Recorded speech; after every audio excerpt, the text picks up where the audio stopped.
Praja Shanti party అధినేత doctor KA Paul సంచలన వ్యాఖ్యలు చేశారు. సంగారెడ్డి జిల్లా సదాశివపేట శివార్లోని ఆయన తన గమ్ సిటీ విద్యా సంస్థల్లో ఏర్పాటు చేసిన విలేకరుల సమావేశంలో మాట్లాడుతూ సినీ హీరో అల్లు అర్జున్ కేవలం 25 లక్షలు ఇచ్చి ఆ కుటుంబాన్ని ఆదుకున్నట్లు తెగ మీడియా ముందు వాగుతున్నారని, 1500 కోట్లు తన సినిమా ద్వారా సంపాదించారని, అందులో 50% ఇవ్వాలని, అల్లు అర్జున్ కుమారుడు ఈ విధంగా చనిపోయి ఉంటే 25 లక్షలు ఇస్తే ఆయన ఊరుకునేవారా అని విమర్శించారు.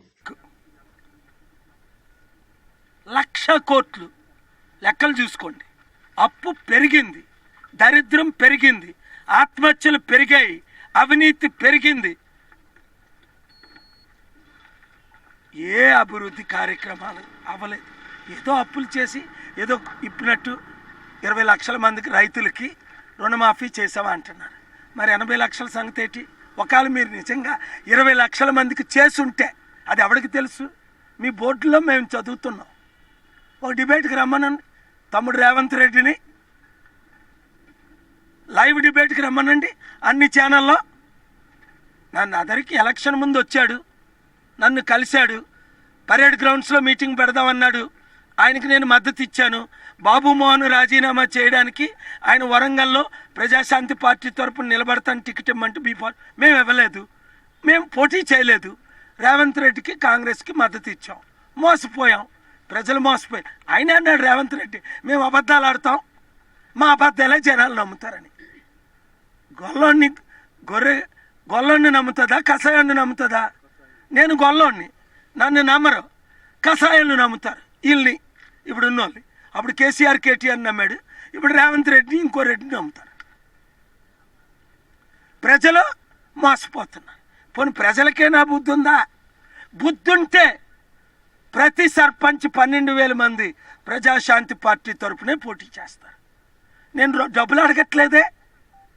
మీరు ఓట్లు మీకు వేసుకోండి. వాళ్ళు ఇచ్చిన 1000 రూపాయలు 2,000కి మోసపోకండి. ప్రజాశాంతి పార్టీ మద్దతుతో మీరు నిలండి. 10 రూపాయలు 100 రూపాయలు మెంబర్షిప్ తీసుకోండి. 10 రూపాయలు తీసుకోండి. సర్పంచ్లారా నా కండువా కప్పుకోండి, నా ఫోటో పెట్టుకోండి. మీరు గెలుస్తారో లేదో చూడండి. ఆ 3 చేయండి. 10 రూపాయలు మెంబర్షిప్ తీసుకోండి. సర్పంచ్లందరూ ప్రజాశాంతి పార్టీ కండువా కప్పుకోండి. మీ జిల్లాకు వచ్చినప్పుడు 33 జిల్లాలు వస్తున్నాను, 3 మీ ఓట్లు మీకు వేసుకోండి. అభివృద్ధి 100 రోజుల్లో ఎలా చేసి చూపిస్తానో మొదట 100 గ్రామాలకి చేసి చూపిస్తా. తత్మ అన్ని గ్రామాలకి 1 ఇయర్లో కంప్లీట్ చేసేస్తా. ఓన్లీ గెలిచిన సర్పంచులకు మాత్రమే ఎలాగ 1 కోటి రూపాయలు సంవత్సరానికి ఇస్తాం. మీ గ్రామాభివృద్ధికి 30,000 మీకు జీతం ఎప్పుడు ఇస్తాం? సర్పంచుల మీటింగులో నేను మాట్లాడతాను. ఇంకా 50 సంవత్సరాలు దేశాన్ని బీజేపీయే ఏలుతుంది. కనుక మన సత్తా చూపించాలంటే ఈ ఒక్కసారి పార్టీలకు అతీతంగా బీఆర్ఎస్ వద్దు. ఎందుకంటే కేసీఆర్ కూడా బీజేపీ తొత్తే. రేవంత్ రెడ్డి వద్దు, ఎందుకంటే ఆయన కూడా ఆర్ఎస్ఎస్ విహెచ్పి బ్యాక్గ్రౌండ్ నుంచి వచ్చినోడే. మనమే మనకు ముద్దు, మన పాలన. ఇప్పుడు ఉన్నది రేవంత్ రెడ్డి అంటాడు ప్రజాపాలన. అది కాదు, అది రెడ్డిల పాలన. ప్రజాపాలన కాదు, బోర్డు ప్రజాపాలన. రియల్ది రెడ్డిల పాలన. నెంబర్ 1 ఎవడు? రేవంత్ రెడ్డి. నెంబర్ 2 ఎవడు? పొంగులాటి శ్రీనివాసరెడ్డి. నెంబర్ 3 ఎవడు? కోమటిరెడ్డి వెంకటరెడ్డి. పేర్లు చదివితే అందరూ రెడ్లే. ఇక్కడున్న రెడ్డి, ఈయన పేరేంటి? జగ్గారెడ్డి. రెడ్లకు నిజంగా కుల బీసీ ఎస్సీ ఎస్టీల మీద గౌరవం ఉంటే ప్రజాశాంతి పార్టీలో చేరమని నేను కోమటిరెడ్డి వెంకటరెడ్డికి, రాజగోపాల్ రెడ్డికి నల్గొండలో పిలుపునిచ్చాను. మీరు చూశారు. నిజంగా బీసీల పట్ట ఎవడో ఒక బీసీసీ పీస్ చీఫ్ని పెట్టి గౌడ్ అట అసలు ఇన్వెస్టిగేట్ చేయించాలి. యూత్ ఇంకా వీళ్ళని నమ్మితే దరిద్రులుగానే మిగిలిపోతారు. మీరు నమ్మారు, నేను నమ్మాను, మోసపోయాం. ఇదే నా మెసేజ్. మోసపోకుడి, దేవుడు వెక్కిరింపబడడు. బాగుపడాలా, ప్రజాశాంతి పార్టీ. అప్పులు తీరాలా, ప్రజాశాంతి పార్టీ. నిరుద్యోగులకు ఉద్యోగాలు కావాలా, ప్రజాశాంతి పార్టీ. ఉచిత విద్య కావాలా, 1200 ఎకరాల్లో చారిటీ, ప్రజాశాంతి పార్టీ. ఉచిత వైద్యం కావాలా, ప్రజాశాంతి పార్టీ. మీరు నాతో ఉంటే, నేను మీతో ఉంటే దేవుడు మనతో ఉన్నాడు. అభివృద్ధి లేదా దరిద్రత మిమ్మల్ని వదలదు. Thank you very much. Christian Muslim మనం 90% ఉన్నాం. 1% ఉన్నోళ్ళు 2 ముఖ్యమంత్రులు అయ్యారు, దొరలు వెలమలు. 3% ఉన్నోళ్ళు కమ్మోలు 3 ముఖ్యమంత్రులు అయ్యారు. 5% ఉన్న రెడ్డిలు 12 మంది ముఖ్యమంత్రులు అయ్యారు. మనం 60% ఉన్న బీసీలు ఒకరివైనా 30 మంది ముఖ్యమంత్రి అయ్యామా? దానికి 2 కారణాలు. రాజకీయ నాయకులు, ఏ కుల కుటుంబ పార్టీలు మిమ్మల్ని కానివ్వవు. రెండవ ప్రాబ్లం ఏంటంటే ఆర్ కృష్ణే లాంటి మంచి నాయకుడు కూడా మొదట టీడీపీ, తర్వాత వైసీపీ, ఇప్పుడు బీజేపీ లాంటి పార్టీలకు మేము బీసీలం బానిసలమా, భిక్షగాలమా అన్నాడు. ఇప్పుడు భిక్షగాడు అయిపోయాడు ఆర్ కృష్ణయ్య. అప్పుడు టీడీపీని అడుక్కొని ఎమ్మెల్సీ అయ్యాడు. వైసీపీకి అమ్ముడుపోయి రాజ్యసభ ఎంపీ అయ్యాడు. ఇప్పుడు బీజేపీకి అమ్ముడుపోయి రాజ్యసభ ఎంపీ అయ్యాడు. అంటే బీసీలని ఆర్ కృష్ణయ్య, మాదిగల్ని మందకృష్ణ మాదిగ, మాలోల్ని ఇప్పుడున్న నాయకులందరూ, అది మల్లురావు అవ్వచ్చు, భట్టి విక్రమార్క అవ్వచ్చు, అద్దంకి దయాకర్ అవ్వచ్చు,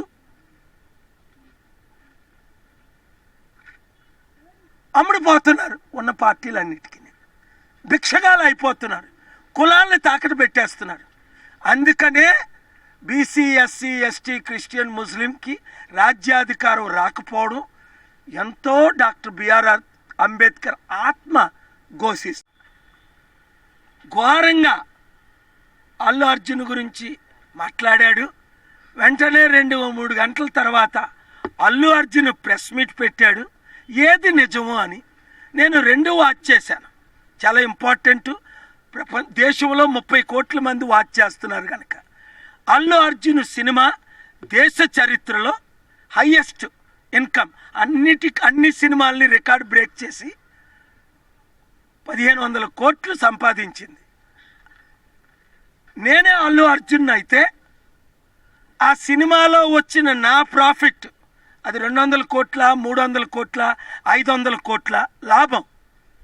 ఆ కుటుంబానికి, ఎవరైతే తల్లి చనిపోయిందో ఆ కొడుకుకి, పాపం కోమాలో ఉన్నోడికి, తండ్రికి, అలాగే అనాథులకు, వితంతులకు ప్రకటిస్తా.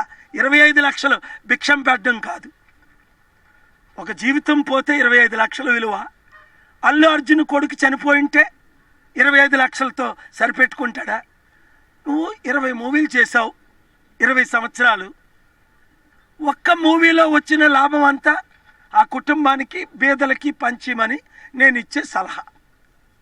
అయితే రేవంత్ రెడ్డికి నా ప్రశ్నలు, నిజంగా నువ్వు పోలీస్ పర్మిషన్ లేకుండా అల్లు అర్జున్ సంధ్యా థియేటర్కి వస్తే మీ పోలీసులు లైన్ క్లియర్ చేసి ఆయన్ని థియేటర్కి ఎందుకు తీసుకెళ్లారు? నువ్వే అన్నావు కదా నిన్న, మీ వాళ్ళే అన్నారు కదా అసెంబ్లీలో, మా ప్రయారిటీ అల్లు అర్జున్ని సినిమా థియేటర్కి తీసుకెళ్ళడం అని. మరి పర్మిషన్ లేకుండా ఎలా లోపలికి తీసుకెళ్లారు? Question number 1. పర్మిషన్ లేకపోతే ఎందుకు ఆయన వచ్చినప్పుడు రోడ్డు మీద అడ్డుకోలేదు? Question number 2. ఇంకా ఆయన ఫోర్స్ చేస్తే, నాకున్న బౌన్సర్లు ఒకవేళ ఫోర్స్ చేస్తుంటే ఆయన్ని ఎందుకు అరెస్ట్ చేయలేదు? Question number 3. ఇలాగ ప్రశ్నలు అడుక్కుంటూ పోతే రేవంత్ రెడ్డి దగ్గర ఆన్సర్లు ఉన్నాయా? మీరు ఎందుకు సినిమాకి హైక్ చేసి 1000 రూపాయల టికెట్కు పర్మిషన్లు ఇచ్చారు? Question number 4. కొన్ని ప్రశ్నలు ఇప్పుడు అడగను. రేపు సాయంత్రం 6 తర్వాత వీలైతే దీని గురించి నేను మాట్లాడతా. అవసరమైతే హైకోర్టు సుప్రీంకోర్టుకి వెళ్తా. ఎవరు సత్యం చెప్తున్నారు? అల్లు అర్జున్ అంటాడు నాకు తెలీదు. మరి తెలియకపోతే మధ్యలో మూవీ ఎందుకు వదిలేసావు? వాళ్ళంటారు సిపి డీసీపీలు ఇన్ఫార్మ్ చేశారు అని. నువ్వంటావు నాకు తెలీదు 3 రోజులని. ఎవరిది సత్యం? అందుకే సిబిఐకి లెటర్ రాస్తున్నాను, ఆల్రెడీ డిక్టేట్ చేశాను. ఇది ఇంత పెద్దది, 30 కోట్ల మంది మనోభావాలు దెబ్బతీసాయి. ఇప్పుడు దేశమంతా సినీ ఫ్యాన్స్.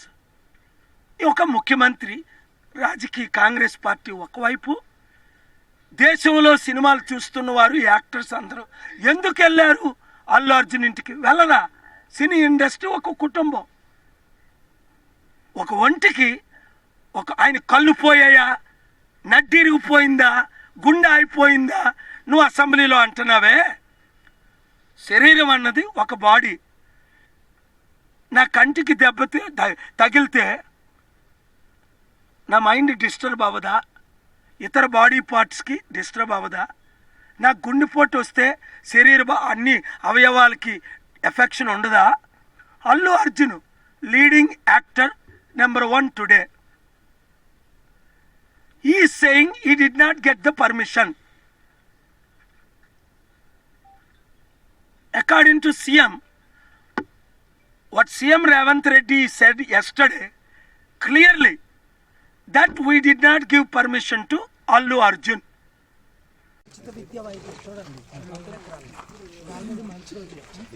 గెలిచిన జనవరి 30 మీరు గెలిస్తే మే 10 లోపుని గ్రామాభివృద్ధి ఫస్ట్ హాస్పిటల్ ఈ గ్రామంలో, రెండోది